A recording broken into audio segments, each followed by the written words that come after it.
Hi hello friends, welcome to my channel infinity Sandhyarani 888. So ఈరోజు Sunday special చూడండి మా ఇంట్లో. సో అందరూ చికెన్లు మటన్లు ఫిష్లు చేస్తే మేము మాత్రం వెరైటీగా నైట్ రైస్ విత్ ఉసిరికాయ చట్నీ. సో ఇది మార్నింగ్ టిఫిన్ అనుకోండి. నేను ఈ పికిల్ చేసి దాదాపు 1 month అవుతుందండి.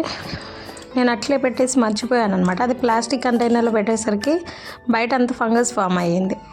సో తీరా ఓపెన్ చూస్తే పికిల్ బాగానే ఉంది. బాక్స్కి బయట ఫంగస్ వచ్చిందని ఆ బాక్స్ నీట్గా ఈ పికిల్ పాడవకుండా క్లీన్ చేసి నేను ఈ స్టీల్ డబ్బాలోకి షిఫ్ట్ చేసుకున్నాను. సో చూడండి, night rice.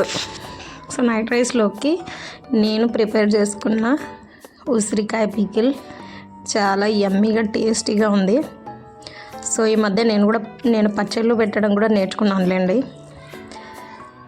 How is my pickle and do subscribe my channel, keep watching. So taste పచ్చడి అయితే చాలా బాగా వచ్చింది. సో ఇంతకుముందు నేను మ్యాంగో పికిల్ కూడా పెట్టాను. అది దాదాపు నాకు ఒక 6 months వచ్చింది. 1 kilo పెట్టాను. సో ఉసిరికాయ పచ్చడి super. Thank you for watching. Do subscribe.